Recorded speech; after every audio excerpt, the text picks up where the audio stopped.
বনফুলের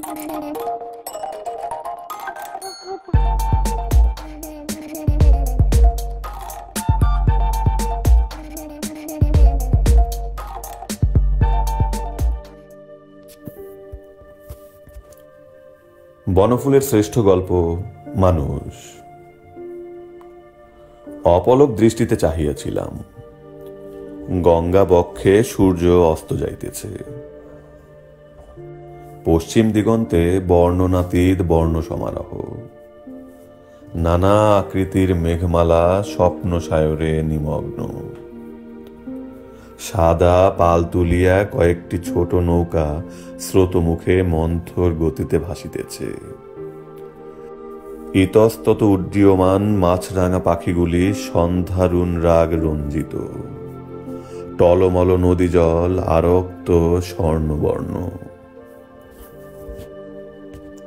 প্রতি তরঙ্গ শীর্ষে স্বতঃস্ফূর্ত শোভা।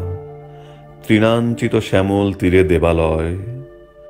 দেবালয়ের সম্মুখে রোমন্থনরত নধর দেহ একটি গাভী।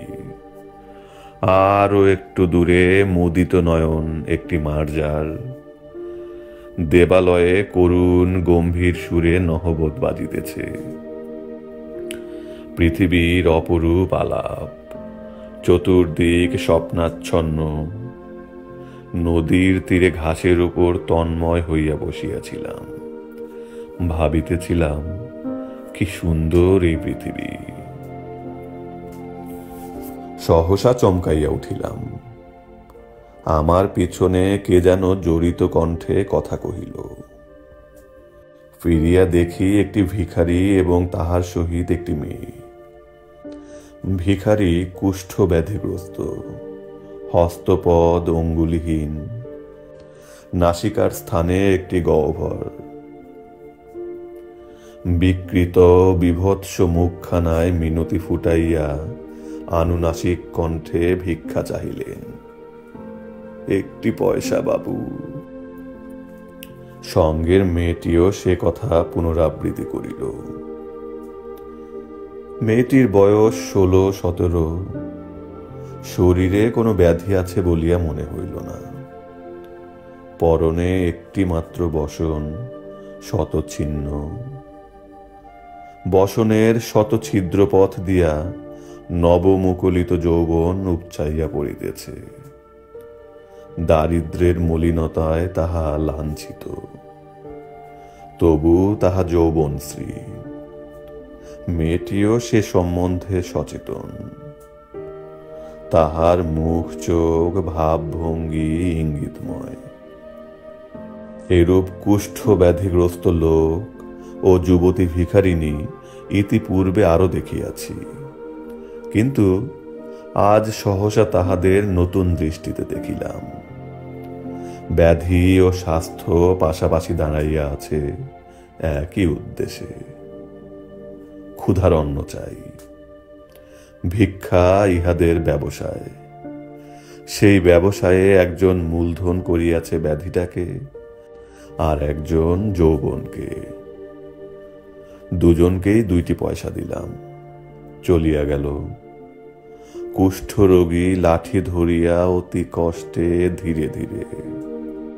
মেয়েটির গতি সাবলীল। কিছু দূরে গিয়া সে আর একবার পিছু ফিরিয়া চাহিল। মুখে মুচকি হাসি। নির্বাক হইয়া চাহিয়া রহিলাম। তাহার ছিন্ন বসনে শতরন্ধ্র চোখের উপর ভাসিতে লাগিল। সহসা একটা তীক্ষ্ণ চিৎকার। সচকিত হইয়া ফিরিয়া দেখিলাম বিড়ালটা একটা ইঁদুর ধরিয়াছে। ওঁত পাতিয়া বসিয়াছিল। গাভীটিও হাম্বা রব তুলিল। দেখিলাম দুধ দোহা হইতেছে। একজন দোহন করিতেছে এবং আর একজন মাতৃস্তনাভিমুখী বাছুরটাকে প্রাণপণ শক্তিতে ধরিয়া আছে। তাহার করুণ কাকুতি সন্ধ্যার শান্তিকে বিঘ্নিত করিতে লাগিল। আকাশে কৃষ্ণপক্ষ মেলিয়া সারি সারি বাদুরের দল উড়িয়া চলিতেছে। আকাশে কৃষ্ণপক্ষ মেলিয়া সারি সারি বাদুরের দল উড়িয়া চলিয়াছে। পালতোলা নৌকাগুলি দেখিলাম, জাল ফেলিয়া মাছ ধরিতেছে। পশ্চিম দিগন্তে চাহিয়া দেখিলাম, আলোক সমারোহ আর নাই। অস্তমিত রবির বর্ণ সমারোহ চক্রবাল রেখায় ম্রিয়মান। অন্ধকার নামিতেছে। উঠিয়া পড়িলাম। পথে দেখিলাম সেই উদ্ভিন্ন যৌবনা ভিখারিণী একটি গলির অল্প আলোকে দাঁড়াইয়া একটি গুন্ডা গোছের লোকের সহিত হাস্য পরিহাসে মুখর হইয়া উঠিয়াছে। বাড়ি ফিরিয়া শুনিলাম, পাশের বাড়ির বধূটি একটি পুত্র সন্তান প্রসব করিয়াছেন। আনন্দ শঙ্খধ্বনি সে শুভ বার্তা ঘোষণা করিতেছে। সদ্য পুত্র শোকাতুরা আমার গৃহিণী সজল চক্ষে প্রার্থনা করিতেছেন, ভগবান বাঁচাইয়া রাখো। অন্যমনস্ক ভাবে চেয়ারে বসিয়া খবরের কাগজগুলো উল্টাইতে লাগিলাম। বহু বাধা সত্ত্বেও একটি সতী স্বামীর সহিত এক চিতায় পুড়িয়া মরিয়াছে। বহু বিফলতা সত্ত্বেও আরেক দল দুঃসাহসী এভারেস্ট অভিযানে দৃঢ় সংকল্প হইয়াছেন। চীন জাপান যুদ্ধ, স্পেন, বাঙালির দুর্গতি ও তাহার নানা প্রকাশ, কংগ্রেস। দুয়ারে কড়া নড়িয়া উঠিল।